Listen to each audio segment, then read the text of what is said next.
Dan insya Allah pada pagi ini semoga Allah berkahi, kita akan lanjutkan ke bahasan baru masih di halaman yang sama dan berisikan sebuah hadis yang mulia.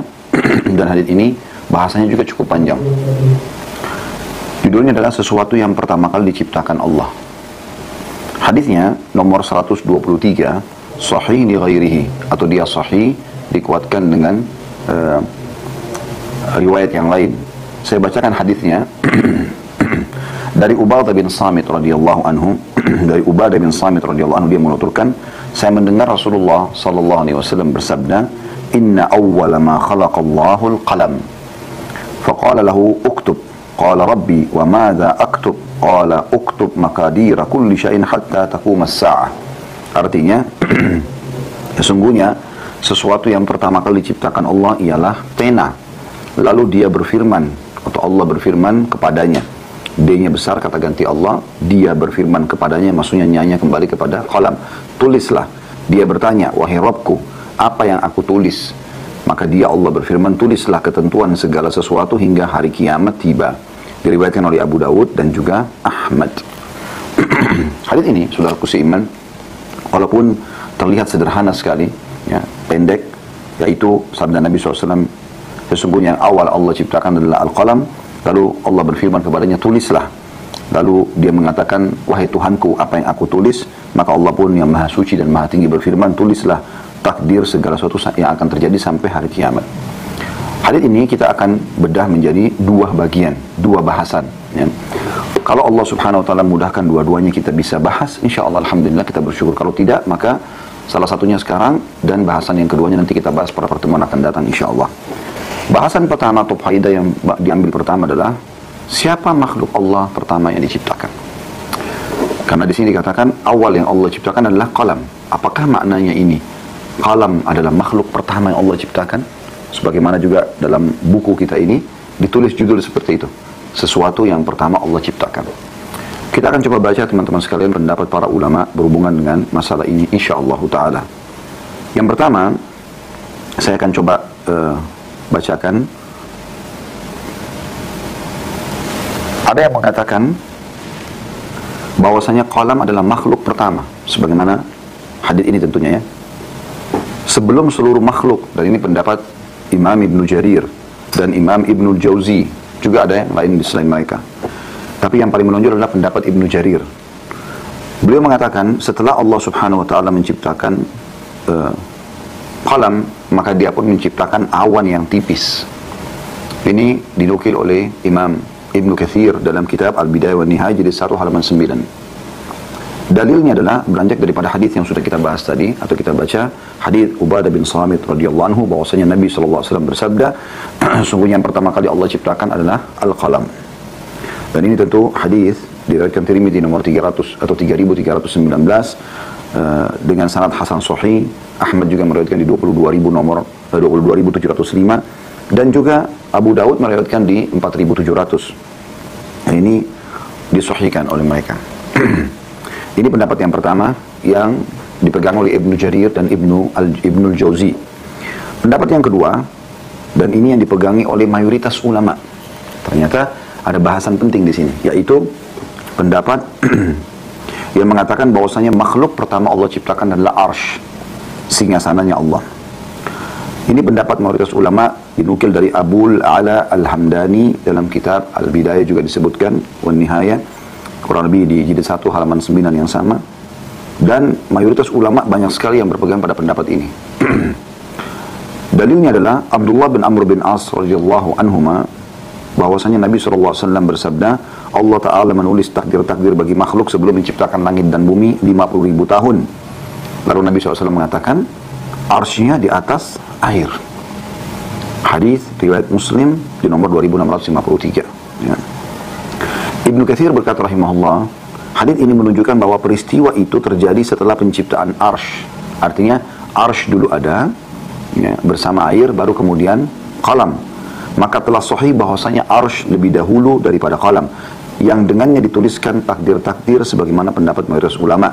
Adapun hadis tentang qalam tadi yang baru kita baca dan pendapat Ibnu Jarir atau yang ada disebutkan juga dalam buku kita, mereka menafsirkan bahwa qalam adalah makhluk pertama di jagat raya.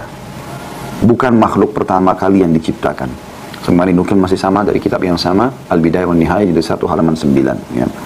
Dan ini pendapat yang dipegang oleh mayoritas ulama. Dalil yang pertama yang disebutkan oleh pendapat yang kedua ini mengatakan arsy adalah makhluknya Allah.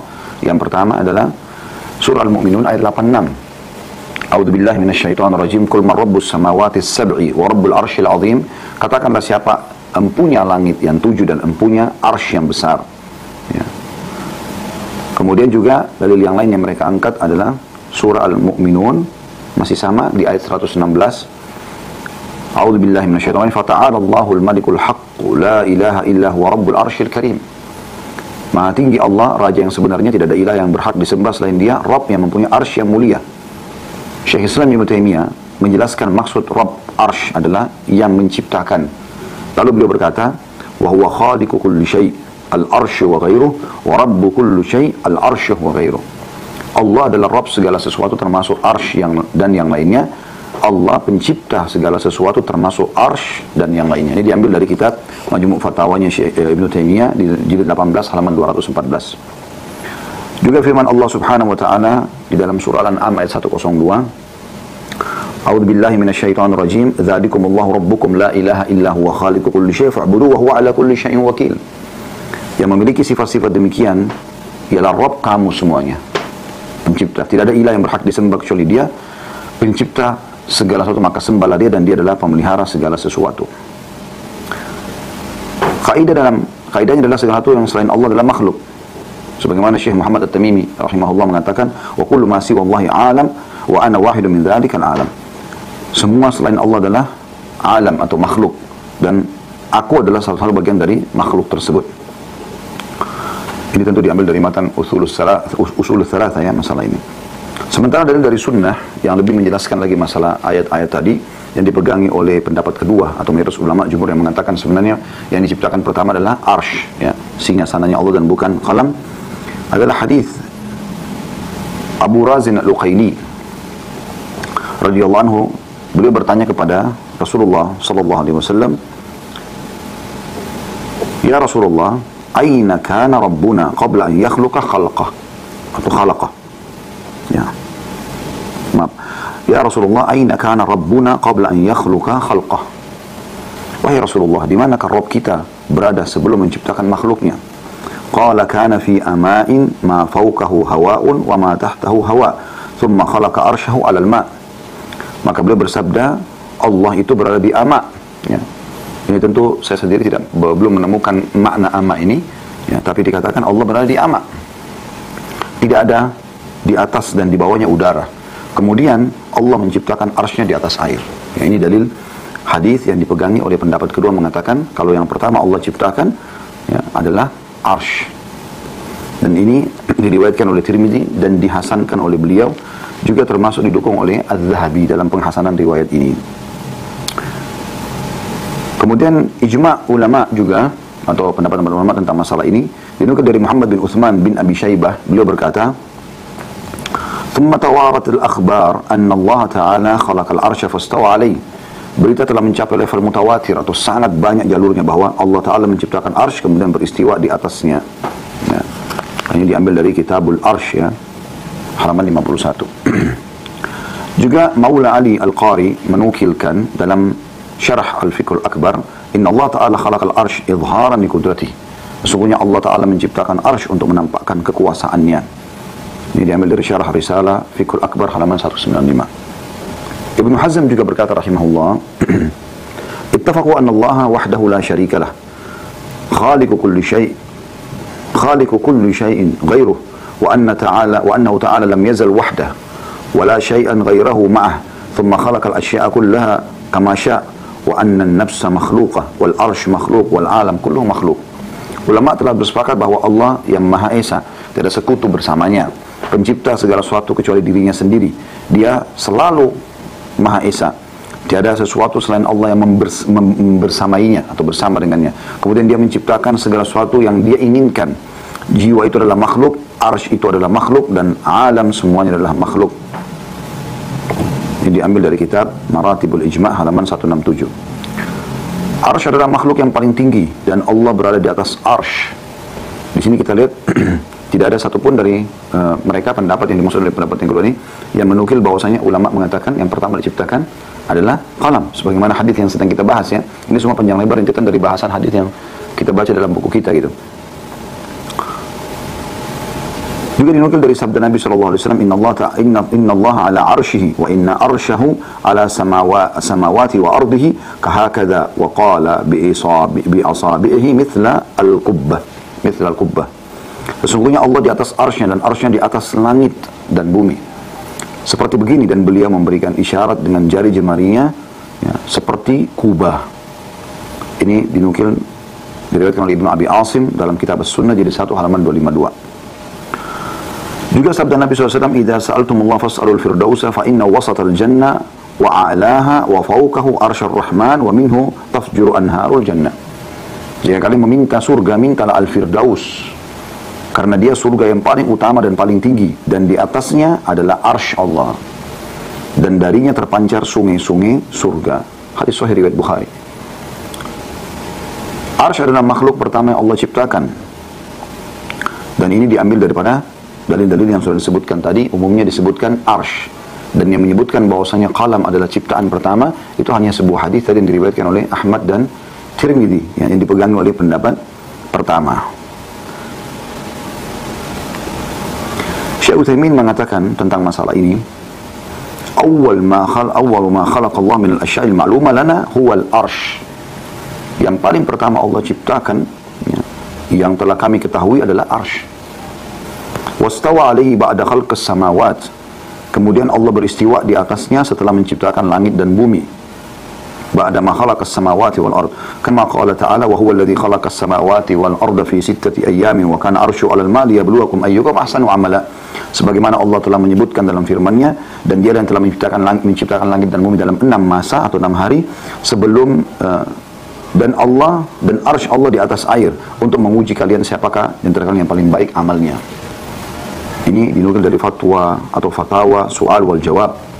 Ya, ini tentang fatwa, pertanyaan dan jawaban yang dinukil dari pendapat atau disampaikan oleh Syekh Utsaimin rahimahullah. Dan ini diambil dari nomor fatwanya 145.809 ya.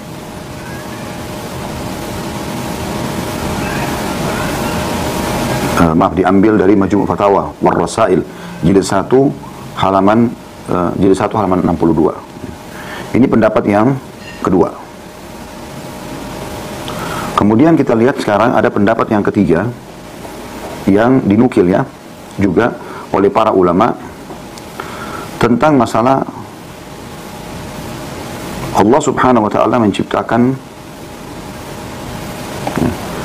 yang pertama kali itu adalah air ya. Ini pendapat yang ketiga yang mengatakan bahwasanya yang pertama kali Allah ciptakan adalah air. Dan ini berdasarkan sebuah hadis diriwayatkan oleh Bukhari. Ini pendapat yang ketiga ya, di nomor 3191. Jadi kalau pendapat pertama mengatakan yang pertama diciptakan adalah qalam, dalilnya adalah apa yang dalam buku kita. Pendapat kedua dari mayoritas ulama mengatakan yang pertama diciptakan arsy dengan segala macam dalil tadi sudah kita sampaikan dan pendapat ulama. Pendapat ketiga mengatakan yang pertama Allah ciptakan adalah air. Pendapat ini berpegang pada hadis Nabi SAW riwayat Bukhari tadi saya katakan yang berbunyi diriwayatkan dari Imran bin Husain radhiyallahu anhu, "Kana Allah wa lam yakun syai'un ghairuh wa kana arsyu 'alal ma' wa kataba fi dzikri kulla syai' wa khalaqas samawati wal ard." Allah dahulu tidak ada satupun selainnya. Arsy-Nya di atas air. Lalu Allah menulis takdir segala sesuatu di Az-Zikr atau lembaran catatan takdir. Kemudian Allah menciptakan langit dan bumi. Hadis ini menunjukkan, kata pendapat yang ketiga, bahwa air merupakan makhluk pertama yang diciptakan oleh Allah. Karena saat itu tidak ada satupun selainnya. Setelah menciptakan air, baru Allah menciptakan arsy atau singgasananya yang diletakkan di atas air. Setelah itu baru Allah menciptakan kalam atau pena untuk menulis takdir segala sesuatu. Setelah itu Allah menciptakan langit dan bumi. Hadis ini juga menunjukkan bahwa pena ya, bukan makhluk pertama yang Allah ciptakan. Adapun hadis yang berbunyi inna awwala ma khalaqallahu al-qalam, sesungguhnya yang pertama kali Allah ciptakan adalah al-qalam. Kata para yang berpegang pada pendapat ketiga ini mengatakan ini kemungkinan bisa dimaknakan dua. Ya, hadis yang sedang kita bahas dalam buku kita ya, yaitu bahwa pertama kali di sini maknanya adalah pertama kali diciptakan setelah air dan arsh. Atau bisa bermakna juga bahwa pertama kali di sini maksudnya adalah dilihat dari sisi apa yang akan ditulis oleh pena takdir tentang makhluk pertama yang akan diciptakan Allah. Dengan demikian terjadilah kompromi antara hadis ini dengan hadis-hadis sebelumnya. Hal ini dijelaskan oleh Ibnu Hajar. Jadi pendapat ini ya, disampaikan oleh Ibnu Hajar rahimahullah, di mana beliau berkata, maknanya Allah menciptakan air terlebih dahulu, lalu menciptakan arsh di atas air.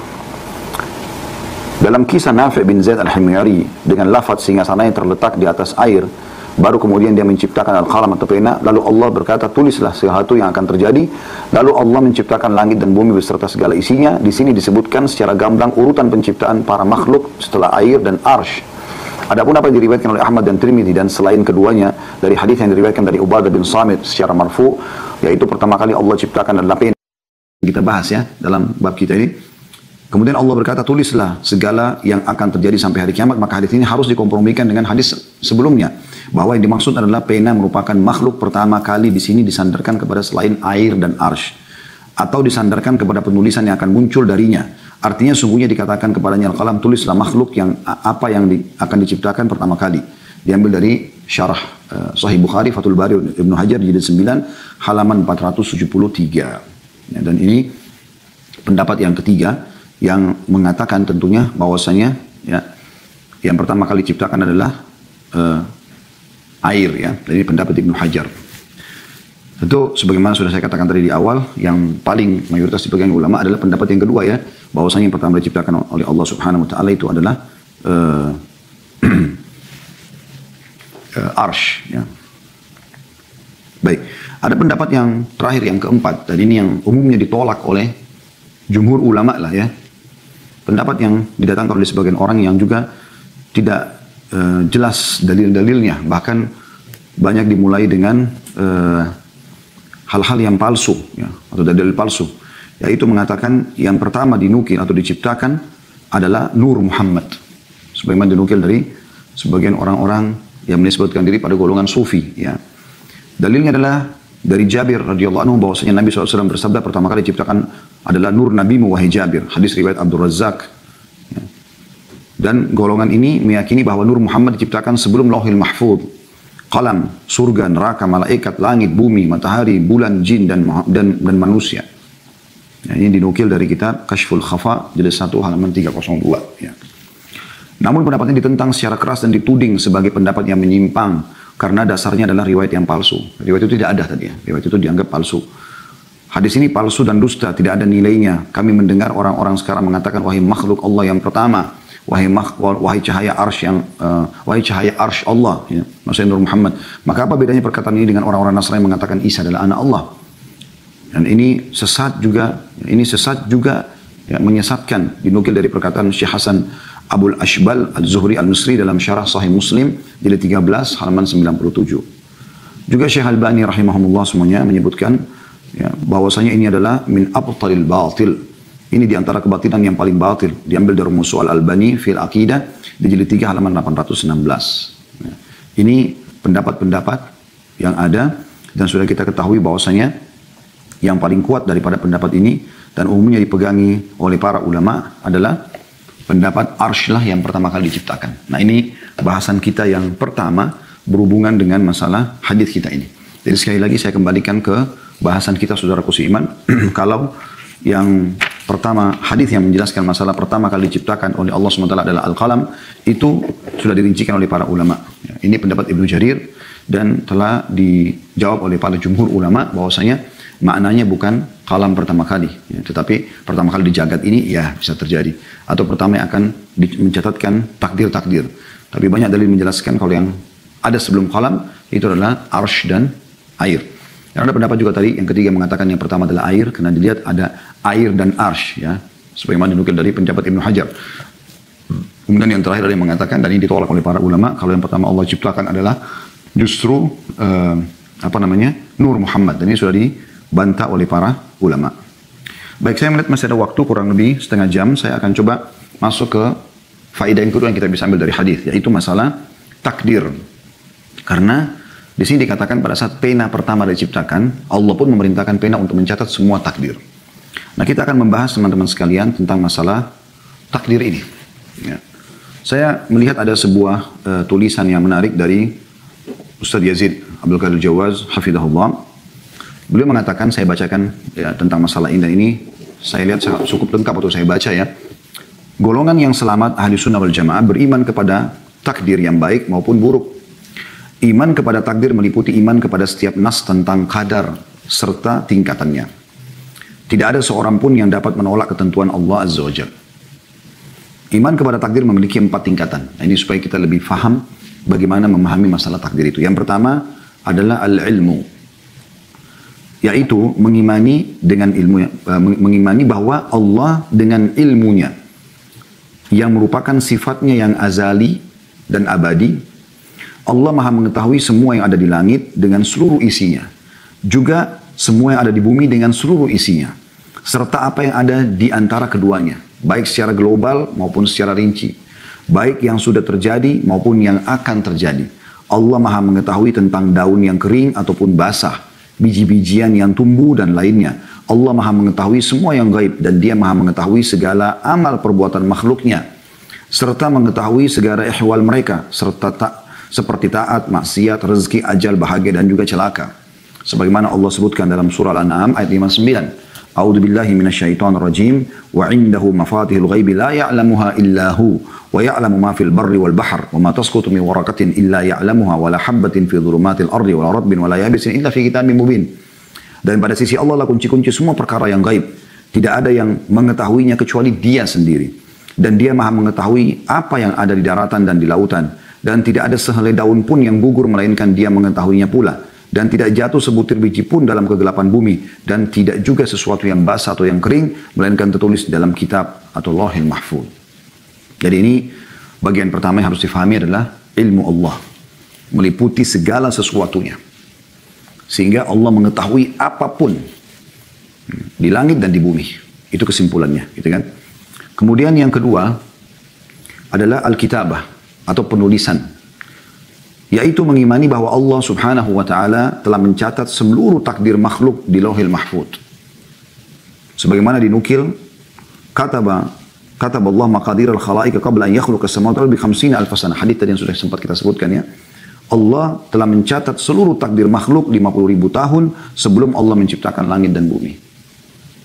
Jadi memang Allah sudah catatkan semua ini. Apapun yang, walaupun kita belum tahu apa yang terjadi, Allah sudah tahu. Dengan keluasan ilmunya, dan Allah sudah catatkan semua. Dan juga hadis yang sudah kita nukil dalam buku kita ini, yang sudah berapa kali kita ulangi, riwayat Ahmad dan Tirmidzi, yang pertama kali Allah ciptakan adalah qalam, lalu Allah berfirman kepada ini, tulislah. Maka ia menjawab, wahai Rabb, apa yang aku tulis? Allah mengatakan, tulislah takdir segala sesuatu sampai hari kiamat. Allah juga berfirman dalam surah Al-Hajj ayat 70, A'udzu billahi minasyaitonir rajim, alam ta'lam anna Allah ya'lamu ma fis sama'i wal ard, inna dzalika fi kitab, inna dzalika 'ala Allah yasir. Apakah kamu tidak mengetahui bahwa sungguhnya Allah mengetahui apa saja yang ada di langit dan di bumi? Bahwasanya demikian itu terdapat dalam sebuah kitab atau Lauhil Mahfuz. Sesungguhnya demikian itu sangat mudah bagi Allah. Ya, jadi di sini Allah menjelaskan Allah mengetahui segala sesuatu, dan juga Allah ya, telah menulis semuanya ya, di Lauhil Mahfuz. Begitu juga dalam surah Al-Hadid ayat 22 yang berbunyi, A'udzu billahi minasyaitonir rajim. Ma asaba min musibatin fil ardi wala fi anfusikum illa fi kitabin min qabli an nabra'aha inna dzalika 'ala Allah yasir. Tidak ada suatu bencana pun yang menimpa di bumi, tidak pula pada dirimu sendiri, melainkan telah tertulis dalam kitab Lauhil Mahfuz sebelum kami menciptakannya. Sesungguhnya demikian itu amat mudah bagi Allah. Oleh karena itu apa yang telah ditakdirkan menimpa manusia tidak akan meleset darinya. Dan apa yang ditakdirkan tidak mengenai manusia, maka tidak akan mengenainya. Sudah kering tinta pena itu dan sudah ditutup catatannya. Ya. Takdir itu meliputi ilmu Allah subhanahu wa ta'ala, baik secara global maupun rinci. Pertama, bahwa Allah ta'ala telah mencatat dalam Lauhil Mahfuz segala sesuatu yang dikehendakinya. Sedangkan apabila Allah menciptakan janin, ketika mencapai 4 bulan, maka Allah Ta'ala mengutus kepadanya seorang malaikat diperintahkan untuk mencatat 4 hal. Rezekinya, ajalnya, amalnya, serta celaka ataupun bahagia. Kemudian yang harus diketahui oleh setiap muslim bahwa kita wajib mengimani qada dan qadar yang baik dan buruk, manis dan pahit. Qada dan qadar merupakan rahasia Allah yang tidak diketahui oleh seorang pun dari makhluknya. Dan kewajiban kita adalah mengimani dan beramal sesuai dengan perintah Allah subhanahu wa ta'ala dan Rasulnya. Yang ketiga, ada namanya al-masyiah. Intinya tadi yang pertama adalah jelas Allah subhanahu wa ta'ala memiliki ilmu yang luas dan mengetahui segala sesuatunya. Jadi jangan sampai kita berpikir ada sesuatu yang Allah tidak tahu. Tidak ada sesuatu yang tersembunyi bagi Allah. Dalam sebuah ayat juga Allah berfirman, "A'udzubillahi minasyaitonirrajim. Innallaha la yakhfa 'alaihi syai'un fil ardi wala fis sama'." Sesungguhnya Allah tidak tersembunyi apapun baginya baik di langit maupun di bumi. Kemudian yang kedua adalah tentang masalah tercatatnya semua itu dengan rapi di Lauhil Mahfuz sehingga akan terjadi sesuai dengan apa yang Allah inginkan dengan kemahaluasan ilmunya Allah. Jadi Allah sudah tahu sampai hari kiamat nanti, sampai kapanpun keluasan ilmunya apa yang akan terjadi. Kemudian yang ketiga yang harus difahami adalah al-masyiah atau kehendak Allah. Yaitu bahwa apa yang dikehendaki Allah pasti terjadi dan apa yang tidak dikehendakinya tidak akan terjadi. Semua gerak-gerik yang terjadi di langit dan di bumi hanyalah dengan kehendak Allah Subhanahu wa taala. Tidak ada sesuatu yang terjadi dalam kerajaannya apa yang tidak diinginkannya. Mengimani masyiah atau kehendak Allah Subhanahu wa taala yang pasti terlaksana dan kekuasaan Allah Subhanahu wa taala meliputi segala sesuatu. Imam Syafi'i rahimahullah memiliki syair yang menarik di sini. Dia mengatakan, "Ma syi'ta kan." Apa yang kau inginkan ya Allah pasti terjadi. Wa in lam asya wa ma syi'ta in lam tasya lam yakun. Jadi apa yang kau inginkan pasti terjadi walaupun aku tidak menginginkannya. Dan apa yang kau inginkan, ya, apa yang engkau kehendaki pasti terjadi. Kendati aku tidak menghendakinya. Sedang apa yang aku kehendaki jika engkau kehendaki pastilah tidak terjadi. Lalu beliau mengatakan, "Khalaqtal ibada ala ma 'alimta fa fil ilmi yajril fata wal musin." Dikatakan bahwasanya di dalam ilmu berlangsung kehidupan. Nah, engkau telah menciptakan hamba-hamba sesuai dengan apa yang engkau ketahui. Di dalam ilmu berlangsung kehidupan orang muda dan orang tua. Ala zamananta wa hadha hadalta wa hadha a'anta wa dha lam tu'in faminhum syakiyyun wa minhum sa'idun wa minhum qabihun wa minhum hasan. Kepada ini engkau anugerahkan kehidupan. Engkau tolong. Kepada ini engkau anugerahkan. Kepada ini engkau terlantarkan. Kepada ini engkau tolong. Kepada ini engkau tidak tolong. Di antara mereka ada yang celaka dan di antara mereka ada yang bahagia. Di antara mereka ada yang buruk dan di antara mereka ada pula yang baik. Ini penyampaian Imam Syafi'i menyimpulkan tentang masalah takdir dan masyiatillah. Allah maha adil dan maha bijaksana. Allah memberi karunia kepada siapa yang dia kehendaki dan dia menahan dari siapapun yang dia kehendaki. Allah memberi kekuasaan kepada siapapun yang dikehendaki dan menghinakan siapapun yang dikehendakinya.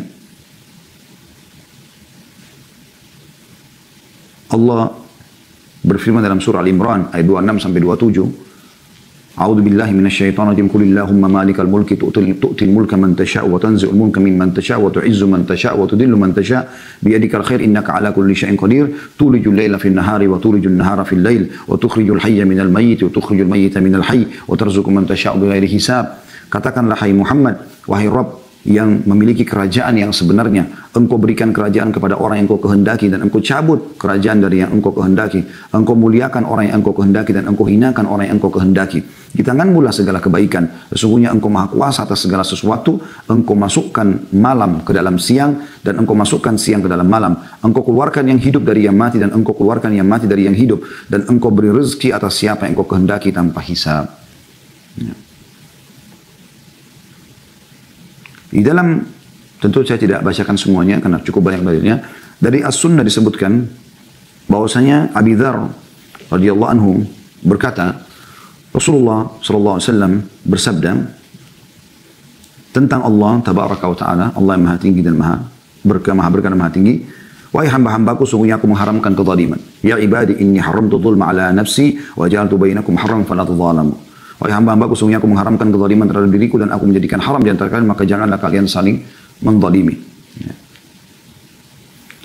Juga kata Nabi SAW, jika seandainya Allah menyiksa seluruh penghuni langit dan bumi, dan ini sekaligus menjadi jawaban terhadap orang yang mengatakan kalau begitu nanti orang yang berbuat dihukum itu berarti terzalimi. Kata Nabi SAW dijawab di sini. Perhatikan baik-baik.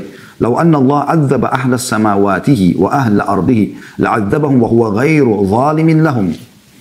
Jika Allah menyiksa seluruh penghuni langit dan bumi, semuanya disiksa pun, maka Allah tidak berbuat zalim dengan menyiksa mereka. Pasti ada sesuatu yang mereka lakukan pelanggaran, sehingga Allah hukum.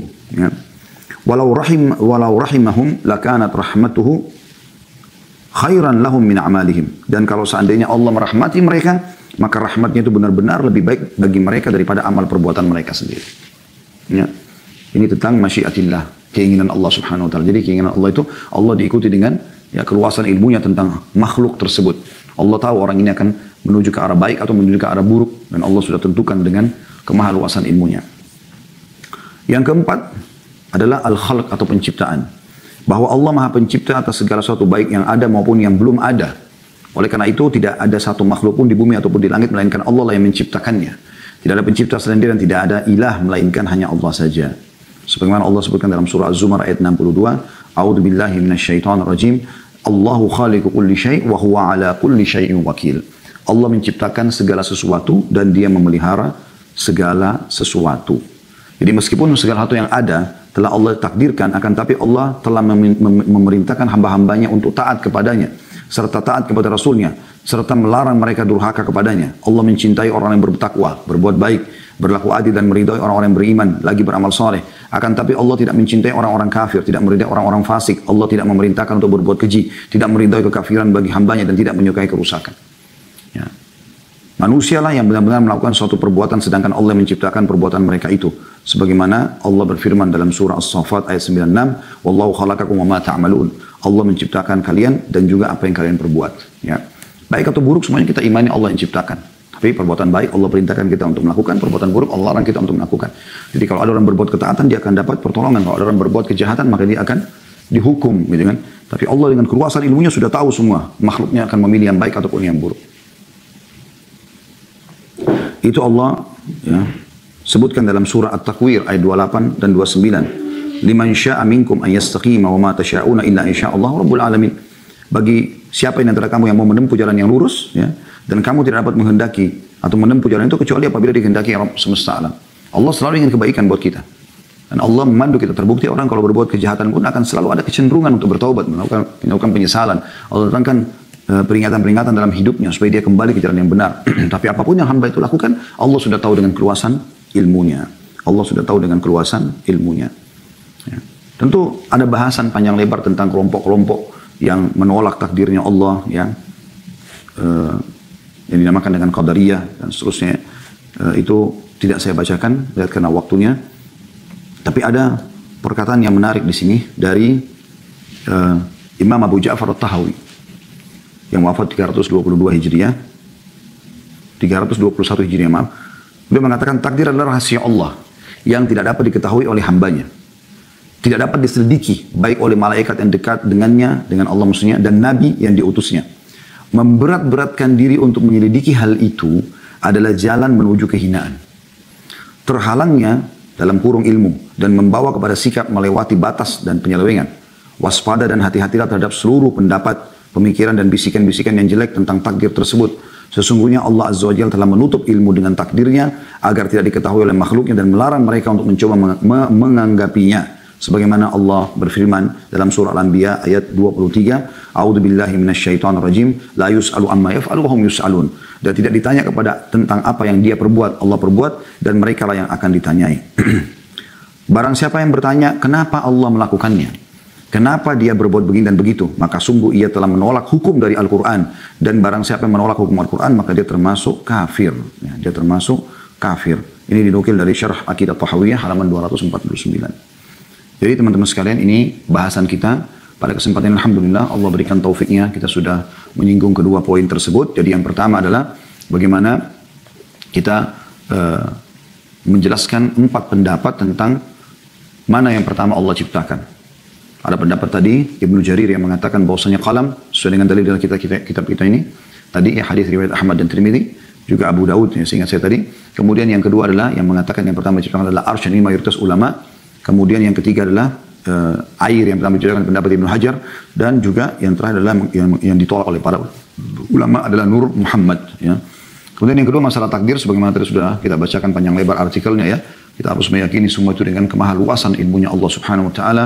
Allah sudah catatkan semua takdir yang sudah terjadi dengan keluasan ilmu dan tidak ada kezaliman sedikit pun di situ. Dan Allah selalu inginkan kebaikan buat makhluknya. Walaupun ada saja orang yang melanggar hukum-hukum Allah sehingga kena hukuman, gitu kan. Lalu Allah juga punya masyiah, keinginan, dan itu juga dengan kemahaadilannya, kemahasempurnaannya, Ya, bukan berarti sewenang-wenang, tapi Allah Subhanahu wa taala zat yang maha sempurna, tidak bisa disamakan dengan makhluknya, gitu kan. Jadi kita meyakini semua itu yang luar biasa bagaimana Allah Subhanahu wa taala sudah tentukan. Dan ini salah satu rukun iman kita yang keenam, teman-teman sekalian, tidak bisa dipisahkan antara iman kepada Allah, kepada malaikat, pada kitab-kitab, rasul-rasul, kepada hari kiamat dan juga takdir baik, takdir buruk. Semuanya Allah sudah catatkan, ya.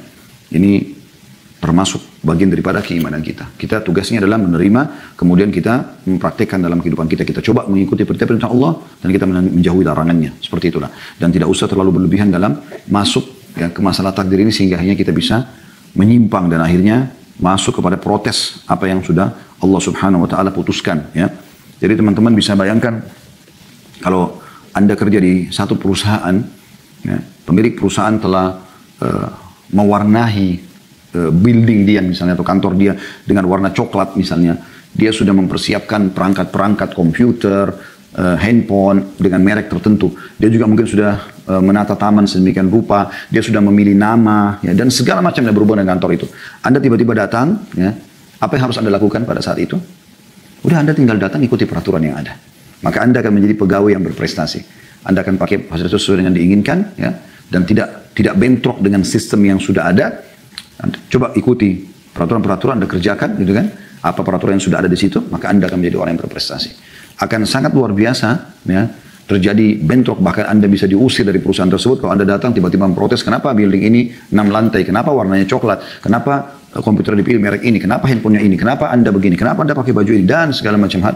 Maka ini tentu akan tertolak, ya. Itu contoh rasional saja. Kita akan masuk ke pertanyaan, telah masuk dari seorang mahasiswi 26 tahun dari Depok bernama Mutia. Assalamualaikum warahmatullahi wabarakatuh.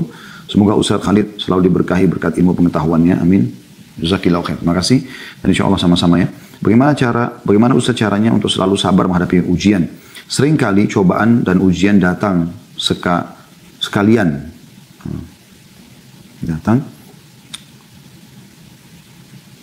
Seakan-akan kita ingin menolak kebenaran, padahal semua sudah ditakdirkan Allah. Mohon motivasinya Ustaz supaya saya selalu sabar dan yakin bahwa janji Allah benar dan Allah sebaik-baik perencana. Semoga Ustaz dan tim selalu dilimpahkan pahala atas usaha menyebarkan dakwah. Dalam sebuah hadis, saya jawab itu Ukhti Mutia, diriwayatkan Bukhari, kata Nabi SAW dan Allah berfirman, Ana inda dhanni abdi bi. Aku sesuai dengan prasangka hambaku. Kalau kita menyangka baik tentang keputusan Allah, maka sesuai yang kita sangkakan. Kalau kita sangka buruk, maka sesuai dengan yang kita prasangkakan. Maka sangka baiklah.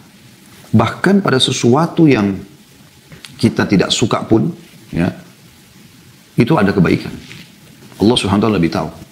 Makanya Allah mengatakan asa an tuhibbu syai'an wa huwa khairun lakum. Asa an tuhibbu syai'an wa huwa khairun lakum. Asa an tuhibbu syai'an wa huwa syarrun lakum. Bisa saja kalian suka sesuatu tapi itu buruk buat kalian. Ya, wa asa an takrahu syai'an wa huwa khairun lakum. Bisa saja kalian benci sesuatu tapi itu baik buat kalian. Ya, jadi Allah lebih tahu masalah itu. Yang perlu kita tahu Ukhti Mutia, Allah Subhanahu wa taala lebih sayang kepada kita daripada ibu kita kepada kita. Banyak buktinya, gitu kan. Kalau dalil yang menjelaskan tentang Allah lebih sayang kita daripada ibu kita adalah hadis yang sahih riwayat Bukhari, di mana Nabi SAW mengatakan sungguhnya Allah lebih sayang kepada kalian, kepada hambanya atau kepada kalian daripada ibu itu kepada anaknya. Jadi ada seorang ibu kebetulan lagi menggendong dan menyusui anaknya, gitu kan. Maka Nabi SAW memperlihatkan kepada para sahabat bagaimana kasih sayang Allah Subhanahu wa taala. Dan bukti cukup banyak. Terbukti sebesar apapun dosa-dosa yang kita lakukan, pelanggaran yang kita lakukan, Allah Subhanahu wa taala masih memaafkan. Bahkan dalam hadis yang sahih disebutkan Allah gembira dengan taubat hambanya. Ya. Tinggal bagaimana kita bisa menjadikan cobaan kalau datang sebagai ajang untuk mendapatkan pahala sabar. Karena pahala sabar kita dapatkan dengan cobaan, kan? Sebagaimana kita dapatkan pahala syukur pada saat nikmat sedang ada. Dan memang Ukhti Mutia harus bisa diimbangi, ya, antara nikmat yang datang dengan kesabaran, dengan syukur, dan antara cobaan datang dengan sabar. Ini berimbang ini. Jadi Anda sudah tahu tentunya kalau Anda dapat nikmat, alhamdulillah bersyukur. Kalau datang cobaan, sabar. Ini harus berimbang ini, sama levelnya. Jadi nggak boleh kita diberikan nikmat, kita bersyukur, tapi kalau kita diberikan cobaan, kita gerutu. Ya Allah SWT berikan begitu. Bahkan Allah mengatakan dalam salah satu ayat yang artinya, kalau Allah luaskan, bukakan semua kepada hamba tidak tanpa ada cobaannya, maka mereka akan labagaw fil ard, mereka akan buat kerusakan di muka bumi. Kapan Ukhti Mutia bisa merasakan nikmatnya sehat? Pada saat kita lagi sakit, kan? Kita jadi tahu nilainya itu. Ya? Kita jadi tahu nilainya. Kapan kita bisa merasakan nikmatnya makan? Justru pada saat kita lapar. Karena ini bentuknya seperti cobaan, ya. Orang lagi lapar. Kalau tanya siapa yang mau lapar? Orang tentu mengatakan semua tidak mau lapar. Nah mereka anggap itu sesuatu yang tidak baik kan. Padahal sebenarnya dengan lapar itu, dia baru merasakan nikmatnya makan. Bayangkan kalau Anda sudah kenyang, perutnya sudah kenyang, sudah makan 2 piring misalnya, kemudian ditawarkan lagi ayam bakar, ditawarkan lagi kambing, ditawarkan lagi daging apa yang Anda suka, misalnya itu makanan favorit, tidak bisa lagi Anda makan, Anda tidak mau, sudah kenyang. Tapi kalau Anda lapar, nasi sama tempe sama sambal saya sudah cukup kan gitu. Nah berarti ini contoh saja gitu. Sama dengan haus. Dengan haus kita merasakan nikmatnya minum. Kalau kita lagi tidak haus, ditanya mau minum apa, ya kita apa sajalah. Ya. Misalnya yang hangat, yang dingin oke. Tapi kalau kita lagi haus, saya mau minta air es yang manis, sirup yang manis misalnya. Kita minta, di situ kita bisa tahu. Dan juga pada saat kita lagi sehat, kalau kita sehat terus, kita akan manusia ini lalai gitu kan. Kita akan lalai dari mensyukuri nikmat itu. Tapi kalau kita sakit misalnya, sesekali kita sakit flu, demam, kita begitu lihat orang minum air es, ya. Orang jalan dengan sehatnya, padahal misalnya seseorang lagi lumpuh kakinya, dia tahu, oh ternyata nikmatnya luar biasa itu. Ya, seperti itulah. Begitu juga dengan tidur, begitu juga dengan yang lainnya gitu kan. Jadi dengan adanya cobaan-cobaan itu, maka kita akan lebih merasakan besarnya nikmat itu. Seperti itulah. Ya. Jadi tidak usah khawatir, yakinlah Tuhan Anda bersama Anda. Ya, bahkan ada kejadian ya, yang saya pernah alami sendiri pribadi gitu. Pada waktu kami pertama sekali mau buka restoran ini sekitar berapa tahun yang lalu lah, mungkin 8-9 tahun yang lalu. Kemudian waktu itu di Kalibata City belum bisa dibuka gitu. Jadi tukangnya selalu telat, segala macam. Oh lama lah gitu ya. Saya hampir tiap hari datang, selalu tidak ada yang kerja. Dan tunda-tunda sehingga kami telat buka pada saat itu. Kemudian saya ada khutbah Jumat di daerah Jakarta Selatan waktu itu. Sebelum khutbah Jumat saya datang agak cepat. Kemudian saya sholat tahiyat masjid waktu itu. Saya coba tuangkan apa yang saya harapkan diberikan solusi dari Allah Subhanahu Wa Taala. Dengan berharap Allah bisa memudahkan urusan saya pada saat itu. Sudah selesai. Saya sholat di belakang mimbar. Gitu. Ya, dan tidak kelihatan sebenarnya. Di masjid masih kosong orang karena di awal-awal waktu. Ada satu bapak rambutnya putih semua gitu. Mungkin kalau saya lihat umurnya sekitar 80 tahun ya. Sudah sangat tua. Dia datang kepada saya lalu dia mengatakan, Ustaz sudah pernah tulis doa-doa dari Al-Quran belum? Saya bilang belum. Secara khusus ya. Disusun gitu semua doa dari Al-Quran disusun. Saya bilang belum. Mudah-mudahan satu waktu insya Allah. Terus dia bilang tadi Ustaz sholat apa? Saya bilang tadi saya sholat tahiyat masjid. Gitu. Tapi kenapa Ustaz lama sekali sujud? Oh saya lagi ada masalah Pak. Saya ingin tuangkan permasalahan saya kepada Allah. Terus dia bilang Ustaz dia pegang rambutnya. Ustaz, saya sampai rambut saya putih seperti ini, saya belum pernah rasakan seperti itu. Maksudnya seakan-akan dia mengatakan, saya ingin merasakan nikmatnya sujud bisa lama begitu. Subhanallah, saya tiba-tiba terenyuh waktu itu. Saya mengatakan, mungkin ini dalam hati saya bentuknya cobaan. Ya, dalam hidup saya. Tetapi ternyata ini cara Allah Subhanahu Wa Taala untuk membuat saya lebih dekat dengannya. Karena teman-teman sekarang kalau kita lagi diuji oleh Allah Subhanahu Wa Taala, lagi ada penyakit, lagi ada cobaan, lagi ada terlilit utang, lagi ada segala macam cobaan. Kita itu akan lebih khusyuk dalam berdoa. Kita akan bisa menangis, kita akan segala macam. Mungkin pada lagi sehat Anda mau cari tangisan itu susah. Gitu kan. Jadi ada kenikmatan sisi yang lain dari sisi ibadahnya gitu, seperti itu. Mudah-mudahan bisa difahami insya Allah ini. Selanjutnya dari Ukhti Fitri di Bekasi, ibu rumah tangga 29 tahun. Assalamualaikum warahmatullahi wabarakatuh. Semoga Ustaz dan tim selalu diberkahi, diberikan nikmat sehat sehingga bisa selalu bersama kami yang haus akan ilmu agama. Allahumma amin. Jazakillahu khair, Ibu Fitri. Semoga Allah SWT kabulkan doa Anda dan juga buat kita semua di sini dan buat Anda tentunya ya. Ingin bertanya Ustaz, pertanda apakah jika di rumah banyak cicak? Dan benarkah jika melihat cicak sebaiknya dibunuh? Lalu hewan apa saja yang boleh dibunuh? Jazakallah khair atas jawabannya. Saya tidak pernah menemukan dalil secara khusus kalau ada cicak banyak berarti ada masalah di rumah itu ya. Tetapi kalau masalah yang ibu tanyakan, apakah benar cicak disuruh bunuh? Jawabannya iya. Itu hadisnya ada ya. Bahkan Aisyah Ummul Mukminin radhiyallahu anha punya cambuk khusus untuk membunuh cicak yang ada di dinding rumah beliau gitu kan. Dan ada hadis menyebutkan bahkan jumlah pahalanya sampai 100 pahala ya kalau membunuhnya langsung seperti itulah. Ya, itu ada memang hadisnya masalah itu ya. Allahu alam, ini yang kami ketahui ya. Dan kenapa itu banyak yang merincikan, ada yang merincikan mengatakan karena pada saat Nabi Ibrahim AS mau dibakar kemudian dia coba meniup api itu supaya lebih besar. Ada segala macam dan dilungkir, tapi saya tidak tahu tentang masalah itu. Saya cuma mendengar, saya tidak menukilnya di sini atau menjadikan sebagai rujukan Bu Fitri ya. Tapi yang saya katakan adalah memang ada dalil menjelaskan cicak boleh dibunuh. Kalau hewan apa saja boleh dibunuh, yang saya ingat ya, itu sekitar ada 7 hewan yang boleh dibunuh. Ya. Yang disebutkan dalam hadis 5 digabungkan sekaligus. Kata Nabi SAW 5 hewan boleh dibunuh di wilayah haram, di Mekah Madinah ataupun di wilayah halal, maksudnya selain Mekah dan Madinah. Ya, karena di wilayah haram itu maksudnya wilayah yang tidak boleh cabut pohonnya, nggak boleh dibunuh hewannya. Ya. 5 hewan ini disebutkan, yang pertama seingat saya ini ya, kalau urutannya keliru mohon maaf tapi ini kurang lebih seperti itu. Ya, itu adalah tikus, ya, kemudian ular, kemudian anjing buas, ya, kemudian raja wali, ya, burung jarawati atau hada'ah dalam bahasa Arab, Kemudian juga ada yang terakhir itu burung gagak yang dadanya berbulu putih. Ya. Ini disebutkan ya. Kalau tikus kita sudah tahu sama-sama teman-teman sekalian tentang kadang-kadang dia buat kerusakan di rumah ya, maksudnya dibuat kerusakan, merobek sofa apa segala macam, hikmah Allah SWT. Ya, kita tidak terlalu dalam menanyakan lalu kenapa Allah ciptakan kalau begitu ya.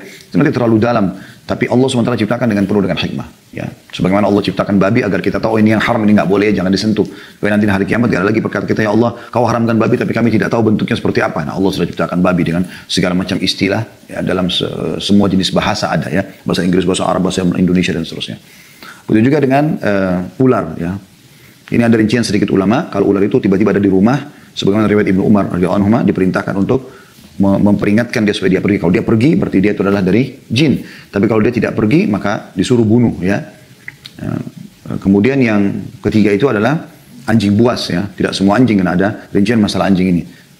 Kemudian yang keempat adalah Raja Wali, dan ini saya juga baru dapat informasinya dari salah satu dokter dari Mesir. Subhanallah, saya lupa namanya sekarang. Orang itu sangat masyhur sekarang, banyak di YouTube juga diangkat, tapi dalam bahasa Arab ya. Dia sempat datangkan bukti, dan itu penelitian dari beberapa ilmuwan di Australia. Pernah terjadi kebakaran hutan dan mereka temukan ternyata secara tidak disengaja kamera-kamera yang didatangkan dengan teknologi canggih seperti kita sekarang untuk menangkap ya, kira-kira penyebab kebakaran hutan ini apa. Salah satu yang mereka temukan ternyata banyaknya burung Raja Wali yang ada di situ.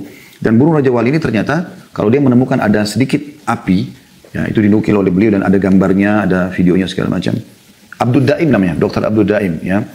Beliau menggambarkan di situ atau digambarkan di kamera di kamera itu. Jadi dia kalau melihat ada api, dia mengambil api tersebut dengan cengkramannya di batang kayu atau pohon, kemudian dia melemparkan ke lokasi yang dia anggap itu akan ada mangsa yang bisa diambil sama dia. Ya, seperti itu kurang lebih. Ya, itu yang digambarkan. Tapi ini terlepas daripada itu, memang Rasulullah SAW membolehkan membunuh Raja Wali. Kemudian yang terakhir adalah burung gagak yang di dadanya ada bulu warna putih. Ya. Kemudian selain daripada itu cicak tadi, hadis yang sudah saya sebutkan, dan yang terakhir adalah kalajengking. Ya, bahkan Nabi SAW melaknat hewan ini. Ya. Allahu a'lam, itu yang kami ketahui. Kemudian yang terakhir, Assalamualaikum warahmatullahi wabarakatuh. Ana seorang akhwat dari Jakarta hendak bertanya mengenai takdir yang telah ditulis Allah dalam Lauhul Mahfuz, termasuk dalamnya jodoh atau pasangan hidup. Apakah saat kita berdoa dengan menyebut nama seorang untuk didekatkan sebagai calon imam merupakan perwujudan dari takdir yang ditulis di Lauhul Mahfuz? Ya, kalau Anda berdoa kepada Allah SWT, Allah sudah tahu itu Anda akan berdoa dengan kuasa ilmunya, gitu kan? Tapi Allah Subhanahu Wa Taala Maha Kuasa menentukan siapa yang akan menikah dengan Anda, juga dengan kemahaadilannya. Kuasa Allah Subhanahu Wa Taala itu. Allahu a'lam.